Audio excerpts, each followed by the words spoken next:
office. In the office? Yeah. Christ, that's very smart. Yeah, in the office. Yeah. We're not live, I think, so. We're not live yet. Are we not? Oh, people are joining, are they? Yeah. Well, I don't know. I can see that it says live in the corner. I think Catherine's just sent me a notification. What's she doing? says we're live. So anyway, you can. Well, how many people have joined? Well, I'm not sure actually, to be honest. But you just crack on. Well, I'll leave it a bit longer. Okay. I've just had a message from Catherine.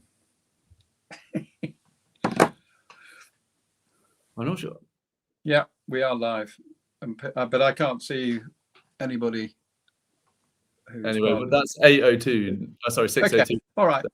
Okay, so welcome to our fourth Christmas live tasting. You're all very, very welcome. Thanks for joining, and I hope you all had a very happy Christmas and looking forward to New Year and a prosperous 2024. And hopefully lots of you are joining and lots of you got packs. And I'll now pass over to James to introduce the tasting. So welcome everyone. So for those who don't know, that this is the man, the myth, the legend, Anthony Wills. Yeah. So he, well, you might, if you haven't met him, then you are what? You're the founder. What do you call yourself? MD. My God, James, that's typical of a son describing their father. Yes, I am the founder of Kilchoman Distillery, and we're now a family-run distillery, obviously. And I've got my three sons working, and my wife Kathy has been by my side ever since we started in 2005. Yeah, and I'm his favourite son, James. So I've been at Kilchoman 11 years now. 11 years, Dad. I've been there. And not as long as your younger brother, though. No, not quite. Anyway, so we've got 4 whiskies to taste. I think a lot of people will have these tasting packs, which have got the 4 whiskies that we're going to talk about. If you don't, that's no problem. Pour whatever you've got. Hopefully it's a Kilchoman, but similar if it's not, no problem. And yeah, taste along. Any questions are very welcome. They'll be fed to us, and we'll sort of put them up on screen, maybe, or maybe we won't. But we'll answer as many as we can.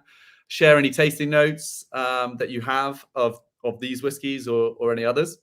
The 4 whiskies that we're going to taste, in the order that we're going to taste them, are Machir Bay, 100% Islay. What is it, 13th edition? So this year's 100% Islay. Then we're going to taste the 16-year-old, which was a limited edition we did this year, and the club release. But we'll do it before we sort of start the whiskies. We'll do a bit of a recap on 2023, and at the end we'll do a sort of look towards 2024. So I'm just saying, our distributors in Ecuador have joined, and Catherine's told me to say hello. So hello, the guys in Ecuador. Anyway, so yeah, 2023. Do you want to tell us a bit about what went on in 2023? Yeah, I mean, 2023 was a good year. I mean, we did a number of limited editions. We did one more this year than we had done previously. So in the spring, we did the regular Loch Gorm release, which is always a popular one with Kilchoman fans. And then we went on to our experimental cask releases, and this year we did a Fino cask matured. This is our second Fino cask matured that we've released, fully matured in Fino sherry butts, and this was a little bit older than the previous release, and I think that showed with a bit more depth of character. And but I quite like releasing them young, and then the next time we release it, we have a bit more age and a bit more character that comes through. So those are the two spring. Well, no, we did a cognac cask matured as well, which is a first. We haven't matured and done a release in cognac before. A very different character to the Fino cask matured. But this is about showcasing our spirit, our maturing whiskey in different formats and different casks that we use. And over the years, we've done a number of different experiments, and we've realized that fortified wines with that higher alcohol strength, around 19 to 22, seems to work a lot better than still wine, between 12 and 14%. you get a bit more structure and balance. So we've done a number of different experiments, but we definitely fortified wines tend to work better. And then in the autumn, we did our regular 100% Islay release, the 13th edition now. It seems a long time ago when we first released 100% Islay at 3 years of age. And now the releases that we're doing tend to be 8, 9 and over in terms of maturation. And we use some of our older casks as well. We've done bourbon cask maturation on the whole, but occasionally we've also put some Oloroso sherry in the mix. But this year we've gone back to fully matured in first fill and refill bourbon casks. So that was released it's released at the same time as the harvest is done here on the farm. As you know, I'm on Islay, because that's where I live and work. James is actually not in Scotland at the moment. He's over with his parents-in-law in Northern Ireland, hence the reason we're not in the same room. So the 100% Islay, always released sort of beginning of September. And then this year we released the Pedro Jimenez cask matured. Again, this is the second time we've released Pedro Jimenez cask matured. And this time we had a bit more, and I think a little older. We used a lot more refill casks, so I think the balance was much more there rather than the full hitting sherry influence. But all in all, we had a good year. I think it was more challenging for everyone around the world in terms of the markets and the economies. So challenging, but it went well, and we had a good year. And we produced more spirit in 2000. You're shaking your head now, James. You want No. I'm saying yes. That was going to be my next question. Yeah, right. More spirit this year than we ever have, isn't that right? Yeah, I think this year we filled just over 640,000 litres, and last year it was 594. So a record for us in terms of production. We were in production flat out most of the year, on 12-hour shifts, 7 days a week. And I don't think we maxed out in terms of production. We won't be able to do any more than that, but we're quite happy with that. And we're actually going to just cut back a little bit next year and take a bit of a breather. And on the farming side of stuff, how was all that? Yeah, no, I think it's pretty good. Ida Heads, who's the general manager at the distillery, tends to look after the farming side, but the harvest this year was better than the previous year. So 2023 was certainly a better year. For one of the first times since we started harvesting barley, we got it all in one hit. We got it in 5 or 6 days. It can be interrupted by the weather, rain mainly, and sometimes it can take us up to 5 or 6 weeks to actually get it all in. But I mean, in terms of the weather, right the way through the summer, we had a very good early spring and an early summer, and then a bit of rain, but then we had plenty of sunshine just prior to harvest, so that the grains ripened, and we're looking forward to a far better harvest in terms of through production and yields, litres per tonne, than we did the previous year, which was a much more difficult harvest. So that all went well, and the sheep seem to be looking pretty happy and well in the fields. Yeah. I never see my cows. They're over on the other side of the hill, so I haven't seen them for a while. But the calving went well, and I know that the lambing went well this year as well. How many acres of barley? There was a question. It was actually in hectares, but I'm not sure of the equivalent. But acreage was about 150? No. It was about, yes. It was about 175, 180 acres. So we were looking to get 2 tons an acre, but we just got under that. Sometimes we get more than 2 tons. So we got in roughly about, I think it was about 300 tons of barley. Okay, yeah. And there are, so I have to say hello, lots of people. So it's 73 hectares that we grew. Okay. 175, 180. Yeah. And people saying hello from Austria, Sweden, Netherlands, Italy, Florida, Texas, New Jersey, Quebec, all saying hello. So hello. Hi. And then did you mention the 16-year-old?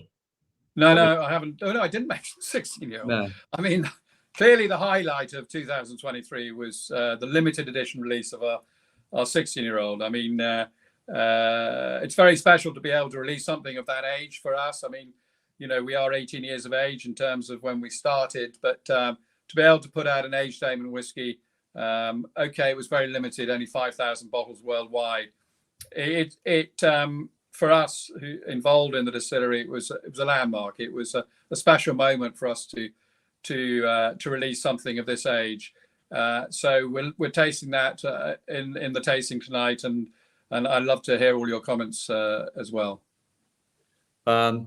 Good. So yeah, as I said, we're going to taste the 4 whiskies. So if you've just joined, we're going to taste Machir Bay first, 100% Islay second, 16-year-old third, and then the club release fourth. But as I mentioned earlier on, if you only have 1 or 2 of those, then just pour yourself 4 of them, and then you can join in the whole way along. But yeah, the first one is Machir Bay. So I think most people will know about this. But do you want to mention a bit more about? Yeah, no, Machir Bay was launched in 2012, and I think prior to that, from 2009, when we first released our inaugural release in September 2009, up until 2012, we just done these small limited edition releases, mainly bourbon and some sherry, and then mixing up the different percentages of bourbon and sherry. But then it was felt that a more core expression was required to so that retailers and bars and clubs could have something regular of Kilchoman's on the shelf. So we launched Machir Bay, and again, it's bourbon, predominantly bourbon cask matured, with 10%. So 90% bourbon cask matured and 10% Oloroso sherry cask. And we've kept it pretty consistent all the way through from 2012 up to this point, actually, in terms of age profile. It's a little bit older, but it's still 4, 5, and 6 years of age. So relatively young, but I think it showcases the style and character of Kilchoman brilliantly because of the lemon and citrus notes, the sweetness, and the lack of alcohol burn and spirit character at such a relatively young age. Clearly has a vibrancy about it, a youthfulness about it, but it has a distinct character, which is very much Kilchoman in its style. It's Islay because it does have that peat and smoke and salty, briny character, but it's sort of very balanced with the fruit and lemon and citrus notes. It doesn't have it's Islay in that it's salty and it's smoky, but it doesn't have some of that sort of medicinal. I've never poured Machir Bay for someone and they've said it has that kind of, we call them plasters, but sort of band-aidy, medicinal kind of element to it. That doesn't really come through. It's much more of a salty, citrusy style, isn't it? Salty, citrus, briny character with the peat in the background, but on the palate, definitely you get more of it coming through on the back of the palate. But for us, it's really been not a flagship, but it's something that people recognize now as our sort of core expression. And it's really sort of set us off on the route we've gone in terms of building brand awareness for Kilchoman. And it was absolutely right that we did something that was more permanently available. Yeah. And this, would you describe this as the kind of house style, if you like, so this, if someone was describing Kilchoman, or if you were describing Kilchoman to someone, would you describe Machir Bay? I think so. It's reflective of our spirit, the style of our spirit. Yeah, I think so. I'm a great believer that you should let the spirit shine through and not be submerged in the cask type that you use too much. And I think everybody knows that bourbon casks work incredibly well with the Islay style of whiskey and spirit, and there's no hiding place. That everything shines through. Your spirit character comes through beautifully, and at this age, because when you get to the 16-year-old, you'll see how much more cask influence there is, because it's bourbon and sherry again with a 16-year-old, but a lot more cask influence coming through. A lot of people would argue that Islay whiskies are, if they're ready, drink them younger. If you enjoy that sort of salty, briny character coming through, drink them relatively young and not sort of hold on to them till 20 years of age, because you'll lose all that sort of Islay characteristics. Will be submerged in the cask type it's been matured in. So do you think that there will always be something in our range which is kind of at an average kind of 4 or 5 years old? Do you think, is that something that you always want to have, or would you prefer Machir Bay to be older?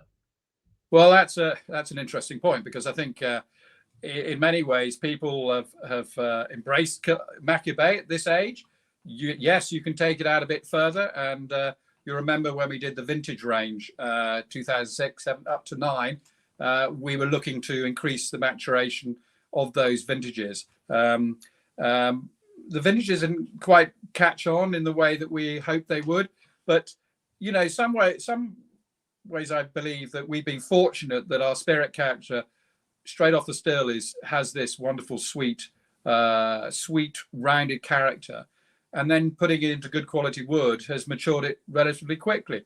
I think it's wrong to say that are we going to mature it for a bit, take it out a bit further? I think we will, but we're delighted, and it makes a huge difference for us to be able to release at this age, because it preserves stock for older aging. The stuff, the casks that we got in the warehouse now that we can release at an older age. But is Kilchoman going to be getting better as it get older? Well, that depends. I think the sweet spot's between probably 8 and 12, 15 years of age is the sweet spot. And why would you necessarily hold on to too much stock older than that? But I'll be told that that's wrong, and I should consider. But I don't think so. I think when the whiskey's ready, it should be released. And it's our consumers and the Kilchoman fans who tell us, and we listen to them all the time. I always think that Kilchoman, the sort of key difference with Kilchoman is that real fresh sort of vibrancy to the whiskey, and you certainly lose that as it ages. So whilst the whiskey might improve, it sort of loses perhaps, we as a brand and as a style perhaps lose that, something, along the way. Anyway, yeah. There's a question about, where does the daily character come from in Islay whiskies? So I guess that's, the smoky element. Do you want to explain a little bit about that? Yeah, I think the provenance of Islay whiskey is definitely. I was meant to say salty character. Not Sorry? Daily. Where does a salty character? But I got it through Catherine, and she wrote daily by accident. Well, I think the salty character comes from the peat at the malting stage. The briny, salty, smoky, peaty character comes from the peat, because when it rains here in Islay, as everybody who knows who's visited the island, we're a tiny little island on the west coast of Scotland. There's a lot of salt in the air, and then that impregnates the peat mass here on Islay, and it will impregnate the peat that we then use in the malting stage. So I think it's all to do with the peat. It's not the water. I think a lot of people think that our water, which is brackish in colour, that's sort of slightly peaty, can be very dark in the winter months, in the summer months, and lighter in the winter. No, the water is very pure and very soft, but all the taste and character will come from the peat we use in the malting stage, and that's what stands Kilchoman out on its own in terms of the style of whiskey in Scotland. You can talk about the west coast of Scotland, even down in Campbelltown and Springbank and Glen Scotia and Glengyle and Kilcarron, all the way up Talisker, and I'll miss out a few distilleries all the way up there now. There's so many, but I mean, we all are of a similar character. I think Islay has just stolen that tag because of the number of distilleries we have on this small island. But it's the peat, and the peat is which makes our whiskey stand out from the rest. How do we get the peat without and the salt, but without the kind of iodine-y elements? Is that to do with our cuts, or do you think it's more to do with the fermentation? Where would you say that or the stills maybe? Where would you say that we are getting that light, fresh, salty, sweet character, but not getting maybe those heavier elements that other Islay whiskies have in their spirit? Look, we all do the same process, and we tweak it throughout the production process. And so the mashing in, we allow the water, the worts to sit for longer maybe than some distilleries. So you're taking away a very clean worts from the mash tun. We have long fermentation, 85 hours, which is long compared with a lot of distilleries. That means you get full fermentation. And the yeast variety, that will have a determination of the character of the spirit. Would it be true to say that we produce our whiskey in a way that's much more similar to kind of a Speyside or a lowland whiskey in terms of like the worts and the fermentation and the stills and the cuts? You know, we take a heavily peated malt, but then distill and produce in a way that is really, if you took an unpeated malt, we'd have a very, very light style of whiskey. Do you understand what I'm saying there? Yeah, I know what you're saying, but I think the Speyside and other distillers around Scotland they've all had fermentation times between a certain parameters, 60 hours to 75, and some go longer. But I think it's all down to what you're looking to achieve as a distillery to make you stand out. So the clear worts will give you a fresh spirit, will help you get a fresh spirit. But really, it all comes down to the size and shape of your stills, which play the biggest part. You know, and our stills are very small compared with most distilleries around Scotland. I know now that the new distilleries are coming on and they've got similar size stills, but there's more copper contact. And, you know, when I set up the distillery in 2005, Jim Swan, my consultant at the time, and a lot of people will know Jim, sadly is no longer with us, a true legend when it comes to production and style of spirit that you're looking to produce. And he just said, well, look, that's the amount of spirit you're looking to produce. Let's go for small stills, a tall, narrow swan neck with a boil bulb on your spirit still. Distill quite slowly. Only the lighter alcohols will be collected over the line arm. And when we did collect the spirit the first time, you know, our cut points are very, very short on the 4 shots, 5 minutes in, and we cut to spirit. And then we take it to 65.5% alcohol strength. And that lasts about an hour and a half.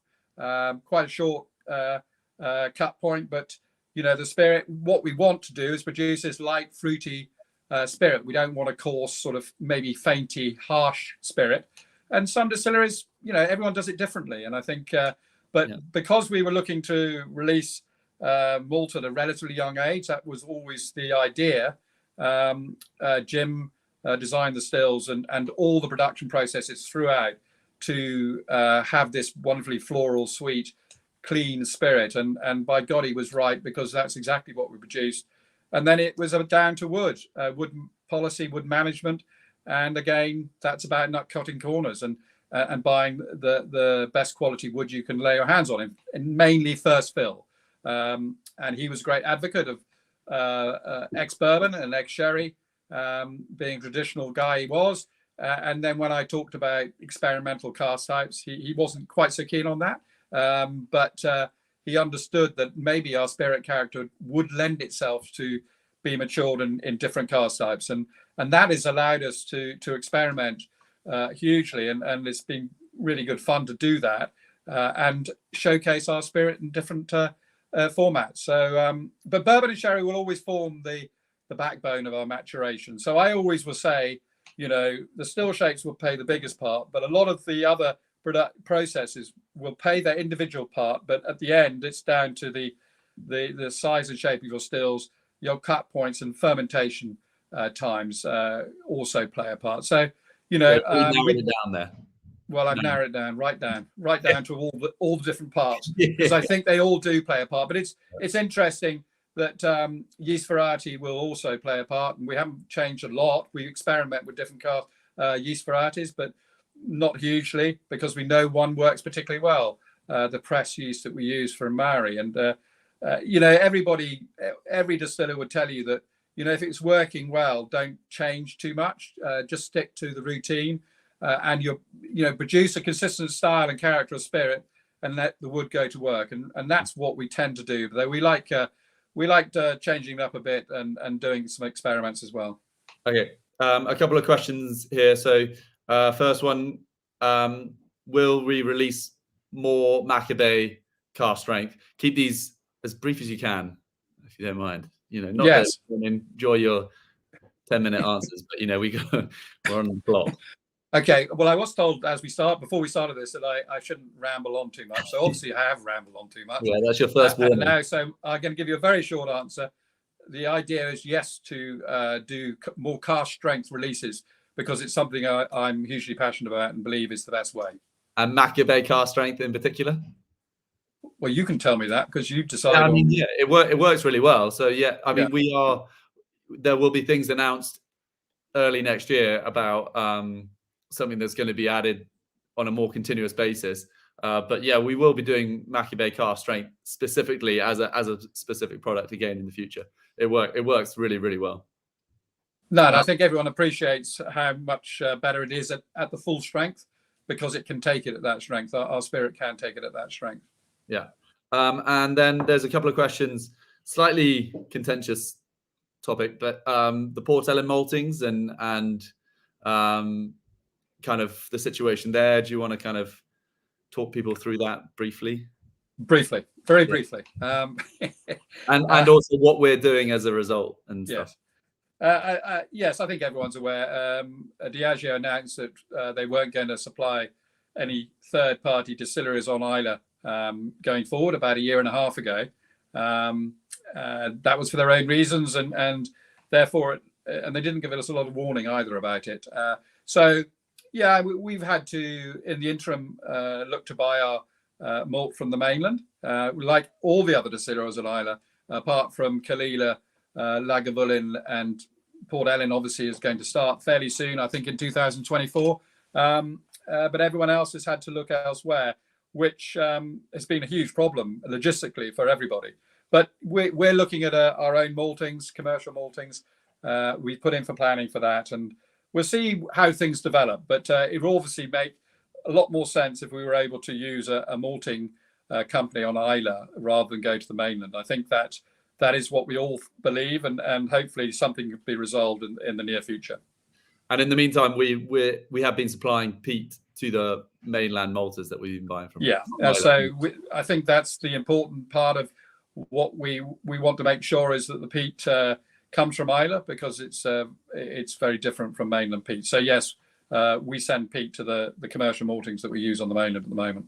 And have you experimented with tequila and mezcal casks? Is another question. Yeah, we have, and had some success. We filled both tequila and mezcal. We've done one or two, I think it's single cask releases we've done, and we're looking to do a full maturation in both types in the next 2 or 3 years, which will be fun, because the style over there, mezcal and tequila, works very well with. You would have thought it might bash its head together with Islay style peaty, smoky character, but it doesn't. It seems to bind well together. So we're looking forward to doing a limited release soon. Particularly the mezcal, I think, works really well. Yeah, you get both the kind of mezcal smokiness and so you get the sort of, I don't know how I would describe it, like almost a meaty, herbaceous smoke from the mezcal, and then you get the sort of salty, sweet smoke from Islay. So I think it works really, really well. But I doubted you, didn't I? Do you remember? I doubted you. Did that. Yeah, because I think, well, I just thought, well, we'll give it a go and see how it works, and fortunately it worked pretty well. So we are now continuing to get tequila and mezcal casks when we can, and it's not as easy getting a direct. I'm looking for direct contact with distilleries out there, and yet to get that sorted. But at the moment, we go through a cooperage, which is okay, and we've been getting some good quality casks. Good. So the next whiskey we're going to taste is the 100% Islay from this year. So compared to the Machir Bay, actually on the nose, I found it was a little bit more kind of closed off a little bit on the nose. You quite often find that with 100% Islay, though, I find, because it's less smoky. This is bourbon barrel maturation, so it doesn't have that kind of big, smoky, slightly rich kind of, I don't want to say backbone, because it's not like this doesn't have backbone, but it doesn't have that kind of big power elements on the nose. Would you agree with that? No, I think, our 100% Islay from our own barley that we grow is definitely very different style to the commercial malt that we buy in at the higher peating level. So this is only between 10 and 20 parts. Matured for is it over 8 years or 9 years? I can't. Well, I can give everyone the key information. So this is 100% Islay 13th edition. So released, well, it might not be in the US or kind of the Far East just yet. So, if you're on the other side of the world, it might not be with you yet. But essentially, this is new. It's a combination of 3 different vintages, I guess, 8, 9, and 10-year-old whiskey from our 2012, 13, and 14 barley harvests at Kilchoman. So those were all publican years where we grew publican barley. And it's full bourbon barrel maturation. So 44 bourbon barrels went into the vatting.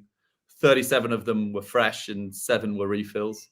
And of those 44 casks, just under half were 8 years old. And then the other kind of, it was about 25% 9-year-old and 25% 10-year-old. So, yeah. You get a lot bourbon. fresher. Yeah, just a lot fresher and slightly peppery on the back of the palate. But, you know, the Islay characteristics, you know, as it gets a bit older, you don't see it there. I mean, you certainly don't see it as you do in the Machir Bay, where you get much more sort of salty, briny character. This is light and fresh and hay and, you know, sort of summer, you know, lovely summer day in July and August, you know, where you can, the grassy character. Kind of like sweet sort of barley element on the palate, lots of citrus, lots of kind of like almost perfumed, citrusy, very, very sweet. I like honey sweetness as well. It's lovely on the nose that you think, oh, maybe there isn't too much to this. And then on the palate, it really coats the mouth. It's lovely, really lovely, lovely. I mean, it really does. And I think it's the extra age that gives it that slightly more honeyed character, as you said. It's lovely fruit and fresh and fruity. But, you know, on the back of the palate, you're searching for that sort of smoky, salty character, which is obviously there a little bit, but not as much. And certainly on the younger 100% Islas, you got a lot more of that sort of salty, briny character coming through. I'm not suggesting that, but I love this. It's sort of smooth and easy drinking and light and fresh. And the cask characteristics are starting to come through a bit more. You sort of get a little bit of sort of butterscotchy note there as well. You know, at the 50%, you know, it's very palatable at 50%. You don't necessarily need any drops of water to open it up. And, you know, I always describe this as sort of breakfast dram. It's a light, fruity style of spirit. And I love the fact that it's so different from the rest of our range in terms of its characteristics. But it always has this flesh floral character, whatever age it is, and it's got a different style and character to our more heavily commercial peat. And it takes water very well. I just put some water in there, and actually the peat almost goes all together.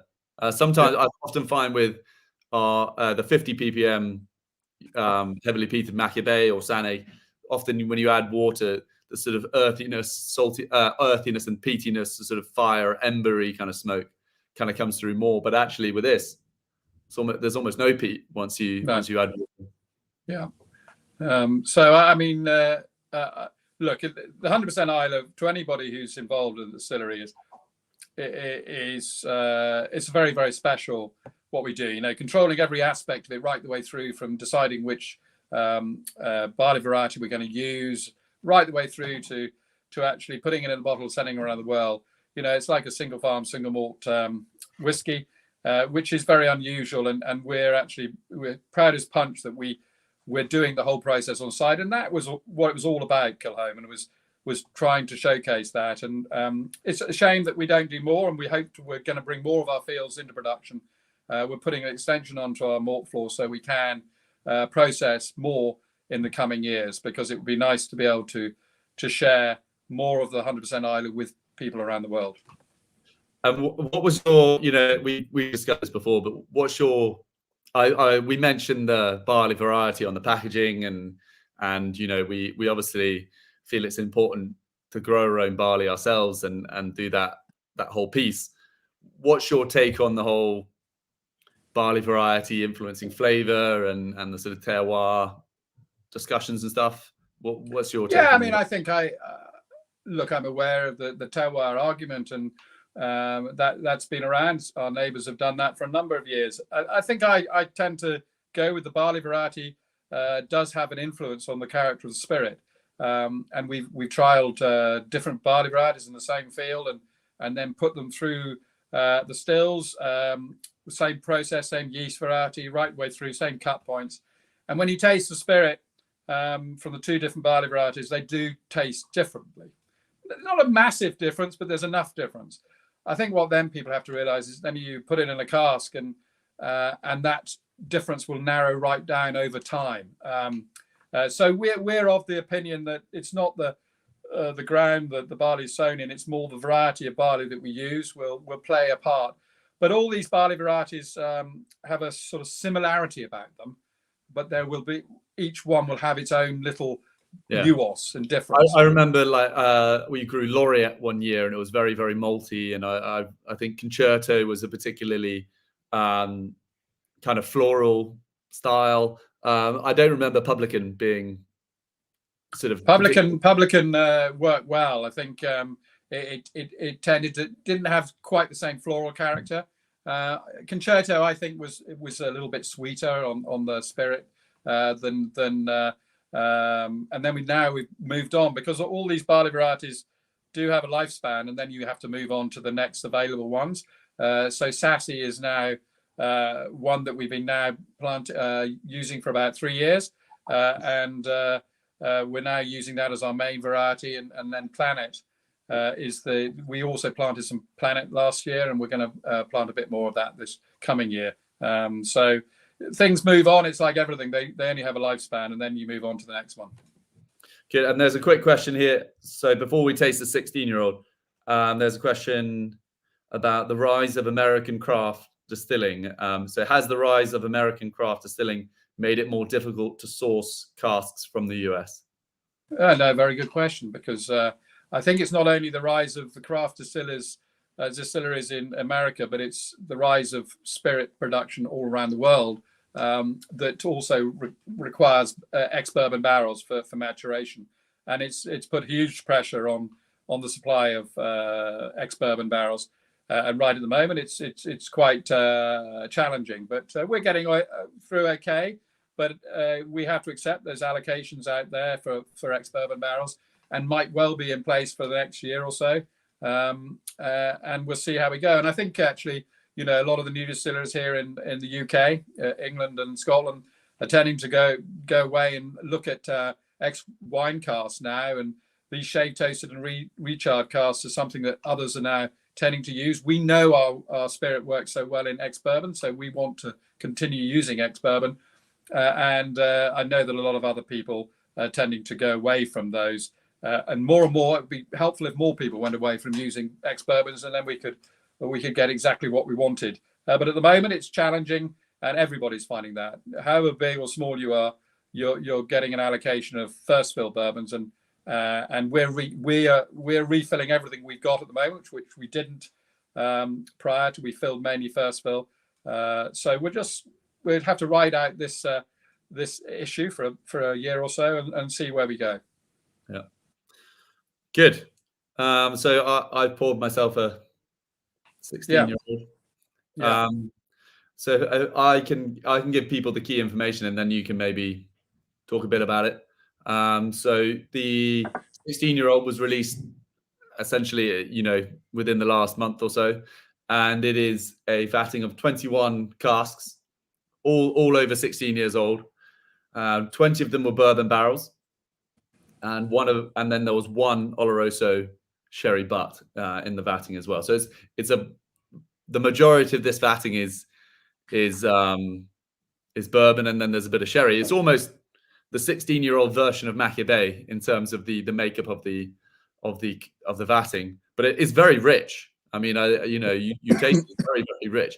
I actually have checked it more than once to make sure when I'm drinking it, it's only one Oloroso cask in there. I assure you, but I will tell everybody, because we had our eye on this one particular. Well, we didn't have very many Oloroso sherry butts in 2006. This is from 2006, the Oloroso sherry butt, but it was a monster in terms of its color and character, which it brought to the vatting.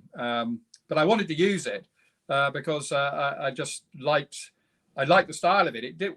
A lot of people would say that's, by looking at it, it would be just a sherry monster, a sherry bomb, but it wasn't. It still had that Islay characteristics, that sort of smoky sort of barbecue on a beach. I call it. I describe it as a sort of, you know, barbecue bacon. And I think I think what you're getting here is very rich dram based on the bourbons which are now suddenly have been matured for over 16 years in first fill and refill, giving a lot more depth of character. That butterscotch caramel notes really coming through. Still a little bit of lemon and citrus, but those were fading into the background. And then the sherry cask was just a massive influence. So although the actual percentages are pretty similar to Machir Bay at 4, 5, and 6 years of age, this is now completely changed in character, and the casks are starting to dominate. But I don't think they've over-dominated, because you're still getting that sort of saltiness and sort of dampness, sort of briny character, but also that peat smoke is on the back of the palate. It's wonderfully smooth. I can't remember what strength was this 47 point something or 50? We bottled it at 50. 50. Yeah. 50. It's big. I mean, you know, the smoke, as well as the richness, that, you know, what strikes me is that the smokiness is still really, because a lot of people talk about, and often when I taste single cask bourbon casks, the smokiness has really subsided quite a lot at kind of 12, 14 years old. But this has still got lots of smoke, lots of richness. Yeah, it's a big whiskey. It's a big whiskey, but I think what's interesting is you think that the lighter style of cask would mean that more domination from the peat smoke and richness, but it's the other way around. It's that we get more smoke character and salty, briny character coming from our sherry cask, our Oloroso sherry cask, and we do our bourbon cask at an older age, and so this sherry cask has lent itself very nicely to balance the sort of more bourbon cask maturation now at this age, which is much smoother and fruitier and more mainland character than it is on Islay. But the sherry cask that we've used has just brought it back to being very Islay style, but very fruity, very big, very rounded, and full of flavour and character. What is this? So you tasting this, what does that kind of change or not change about your thinking in terms of like the stock that we have, and when would be the perfect time to, you know, bottle it? You know, you mentioned earlier Kilchoman peaking at somewhere between 8 and 12 years old. This is 16 years old, and most of the casks are fresh, you know. So are you saying that it probably would have been better younger, or do you think this has got some further could improve? I think that's for the, you know, that's very subjective, all this, and I much prefer the vibrancy character, the spirit character to shine through, and not too much dominance from the cask type. And I think if you'd been in the warehouse and tasted them alongside Robin when we did the selection for the 16-year-old, all the bourbons were round and soft and wonderful drams, but were they where I wanted them to be sitting for Kilchoman? Look, it's very subjective. My view is that, you know, 12 to 14 years of age for bourbon cask maturation is pretty much done it for me. But, you know, some people might differ that and say, no, we want to take it out further. But this sherry cask certainly it brought us back to where I want it to be. But I'm looking forward to doing a full bourbon cask maturation at sort of between 12 and 15 years of age, because I think that'll showcase it slightly differently. Yeah. And I added some water to it, and actually the bourbon barrel elements, you know, in terms of that lighter, kind of more, as you say, sort of more sort of lemon, citrus, cakey notes come through much more with a drop of water. At 50 ABV, you get that real rich sherry notes, but actually just dropping it down, you know, a little in terms of this, the strength really brings through that softer side. I think, you know, I mean, I'm thrilled with this. I think it's worked really well. And I think it's, you know, when is a whiskey ready to drink? Well, that's for the person who's holding the dram in front of them. And we can only go and try and pull together something that we believe works for Kilchoman, and then let people try it and give us their comments. But look. So you saying you listen to every comment that comes in? Good or bad, it all goes. Well, well, I'm saying that as in because I know that it does. I know that you listen to what people say, and whether they say honestly, this is good, or honestly, I would have preferred this. I know that you actually listen, and funny that, isn't it? Really appreciate it. Maybe not to me or to my brothers, but you listen to other comments. Maybe I think it's very important because they're the people that are supporting you, and it's great to have the differing views for everybody. And I've had lots of comments about the 16-year-old, and some weren't as good as most have been fantastic, and that they've really enjoyed it. But look, I'm of the opinion, because I'm always asked it now, will you have a 20 and 25-year-old? Well, yeah, we might do, but there won't be very much of it at that age, because I don't think necessarily it's going to be at its peak, and its peak is younger, which is actually a good thing for us, and it's a good thing for the consumer, hopefully. And I think it showcases that, because the Machir Bay, at the age it is, is a good dram in itself. But when you compare it with the 16-year-old, yeah, well, it's different because of the cask maturation it's had. It's interesting, that, isn't it? Yeah. So if you taste Machir Bay and 16-year-old alongside each other, they're both great in their own right. So it really just, as you say, it depends on your preference. Yeah. So, good. You want to give us a bottled history of 16 years? Do you think you ever make it to a 16-year-old bottling?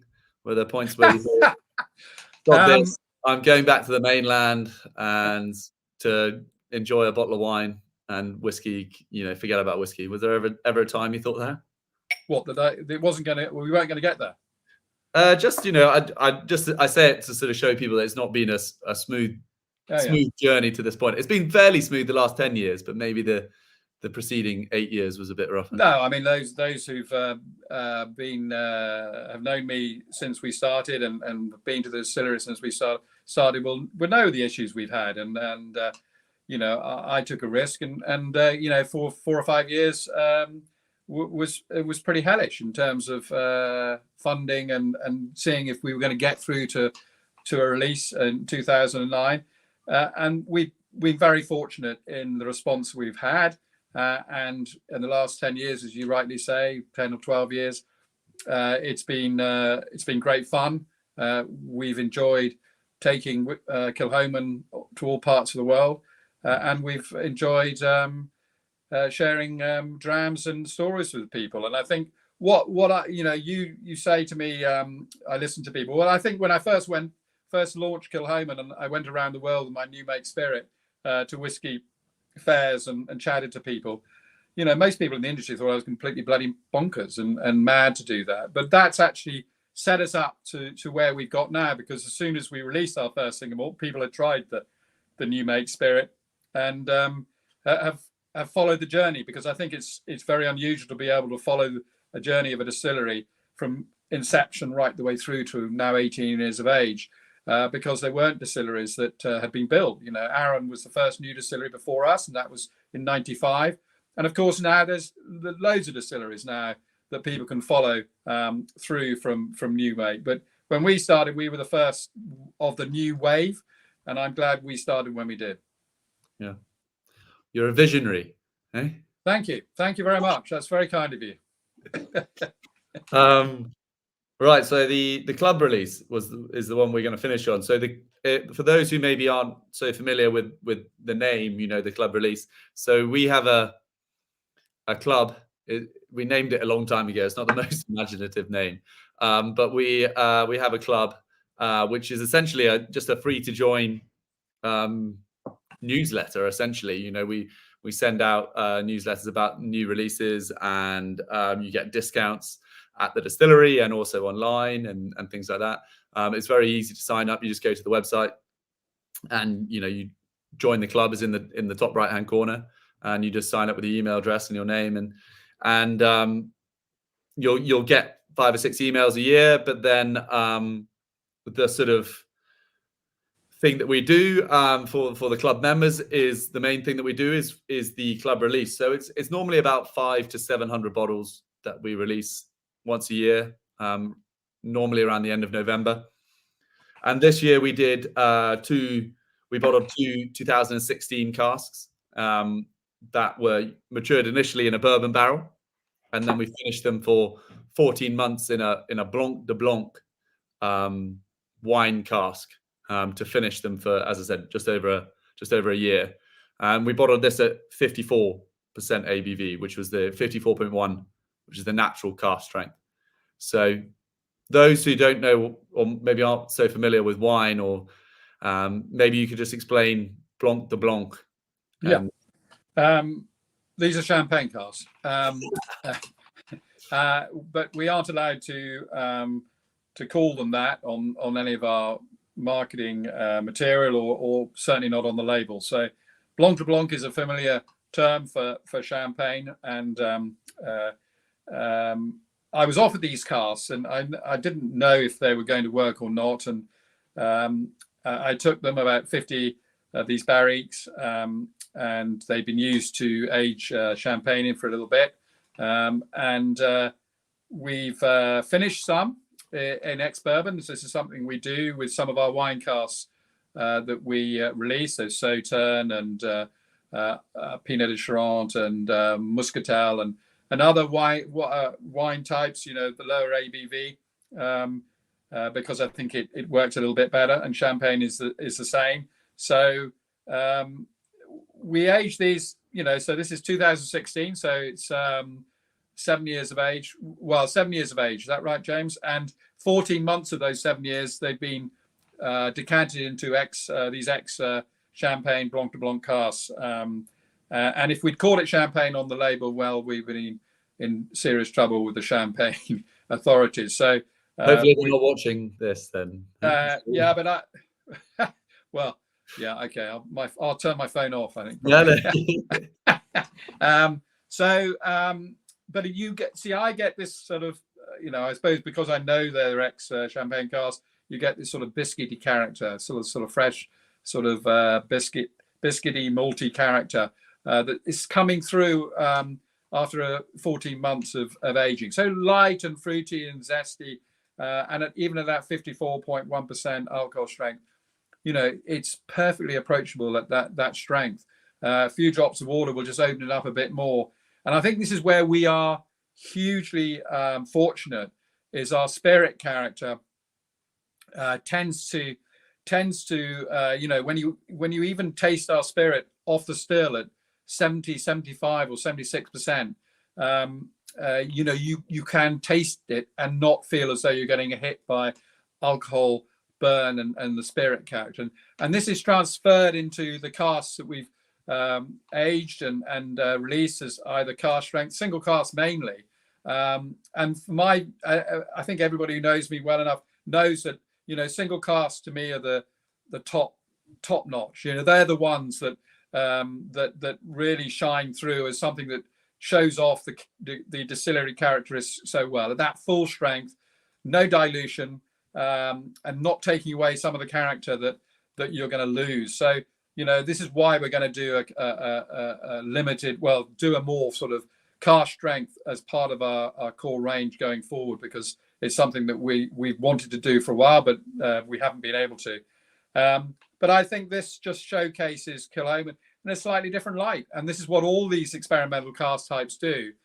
And the Sauterne casks that we have, and we're doing, James probably don't want me to tell you, but we're doing a Sauterne cask matured release. I'll just before we talk about the Sauterne and the next release, maybe I should just say that we're planning to finish up in about 6-7 minutes time. We might overrun, but if you have any questions, then please put them in, and we'll get through all of them at the end, or at least. And if there are questions, if you're watching this on the sort of YouTube later on or whatever, put the questions in the comments, and we'll answer the questions in the comments. It'll probably take us a day or so, but we will answer your questions. Anyway, you were saying about the Sauterne. Oh yeah, so we're doing a Sauterne cask, fully matured in Sauterne cask in the spring, and I've learned that these big hitting sweet wines from Sauterne, from Bordeaux region, wonderful dessert wines, some of the best dessert wines you can find around the world. It's actually the refills that we've used them as fresh, and then we refilled them. tended to work so much better in some respects than the first fill. You know, we're going on this journey of experimentation and learning a lot as we use these different cask types.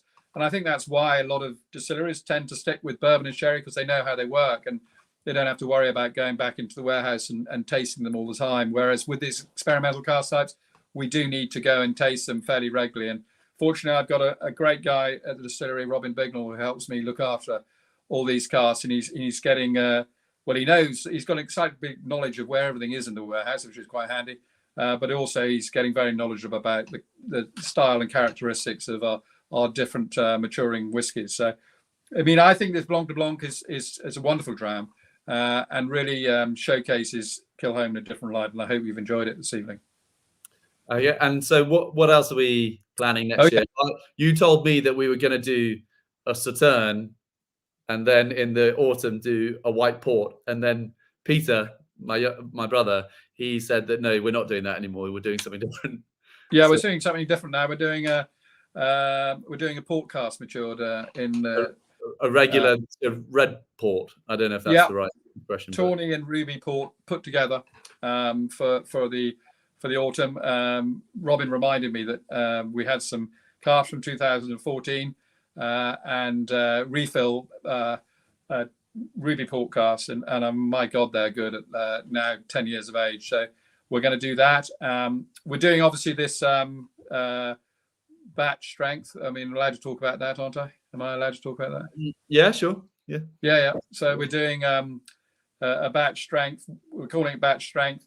That's coming out in February time. Loch Gorm again, March time, and there's a Sauterne cask matured maybe April time. 100% Islay in beginning of September, the 14th edition, and then the port cask matured will come out the end of September, roughly. And we may well do something else. We'll see, which hopefully will be something very, very interesting that you'll all enjoy. But I won't talk about that now because I haven't even thought about it. Yeah, so there's also a couple of questions that have come in. So one question about STR casks and are we planning any more releases using the STR casks? Yeah, I mean, we fill STR casks on a regular basis. So these are shaved, toasted, recharged red wine casks. Yeah, ex-red wine casks from Portugal, shaved, toasted, and recharged. They've become hugely popular cask types to use. I was talking about earlier with the new distilleries, they're tending to use them a lot. They give this wonderful sort of summer fruits character, this floral, fruity summer fruits character, and it works beautifully well. It works very well with our spirit character. We will be doing some releases. We work with Diaz, the cooperage in Porto, who do a fantastic job. Yes, and it's something that Jim Swan really started, the whole process of rejuvenating ex-red wine casks and shaved, toasting and recharring them. And we've used them for a number of years, and we will be doing another release at some point. And then there was another question about where are we getting bourbon casks from now? You mentioned earlier that it's a bit of a struggle. So I guess this question is related to that. Yeah, I mean, as everybody knows, we were buying them from Buffalo Trace Distillery right from the word go. They unfortunately decided they were going a different direction. I think they're a massive, massive company now who own various distilleries all around the world. And they took the decision that they didn't need to have third-party sales. They could use all their ex-bourbons with their other distilleries. So they cut out all of us, including us, and we used Breckenridge Distillery up in Colorado, and now we are using cooperages to get our casks at the moment. To me, it's not something I want to continue, and hopefully at some point the market will relax a bit and we'll be able to go back going direct to a distillery. But at the moment, we're doing what everybody else does really, and that's buying from cooperages where we can get them, and we're refilling a lot more of our own casks that we would have done in the past. Ideally, you would like to go back to sourcing from a single producer in the US. Yeah. So if anyone's out there listening in who knows of a distillery contact that might be willing to sell us some ex-bourbons, we'd be delighted to talk to them. we've got some very good contacts with the Cooperages who do a very fine job, but the market is so tricky at the moment for getting barrels, and I'm sure it'll all come back. The price point is going crazy, and I'm not buying at a silly price, and I'm certainly be offered cask at a silly price. So you just got to wait for it all to calm down and then get back in, and hopefully that'll happen in the next year or so. Good. Well, that's us ticked over to 1 hour and 1 minute. I've seen lots of Hans Peter Newman. He's been popping up there. Brian Devore. Hans Peter. I'll answer your email. Don't worry. I'll get round to that in the new year. Anyway, and lots of other familiar names popping up in faces and stuff. So hello to all of you. Thank you very much for joining. And we appreciate it. We appreciate all the support. And I know my dad feels the same way. I do. I mean, without the support we get, we wouldn't have had the success we've had. So we're very, very grateful for all of you for sticking with us and coming to see us on the island. It's great to see as many of you as possible here, and you're always looked after really well by the girls in the visitor centre. And if I'm around, I'll be very happy to come out and say hello. Yeah, they'll hold you to that. That's the problem. Yeah, that's no problem. The girls don't always think I'm always in the best mood when they come through and say someone's to see you and shake you by the hand and get you to sign in a bottle, but I'm always willing. Maybe it's because it's your afternoon nap that time. Maybe, or as a lot of people say, you're just a grumpy old bastard. Yeah. Well, you do look quite grumpy when you, in their defense, if you're stomping around the place with something on your mind, you don't look naturally very approachable. But yeah, if anyone's visiting, just go over, grab them by the hand and tell them where you're from and everything else. Yeah? You're more than happy to do it. So we'll leave it there. And thank you very much for joining, and we'll hope to see you all on Islay very soon. Yeah, thanks very much for joining, and a very happy new year to everybody. And we look forward to seeing as many of you as possible in 2024. Yeah. Catherine will need to cut us off now. Catherine in the background.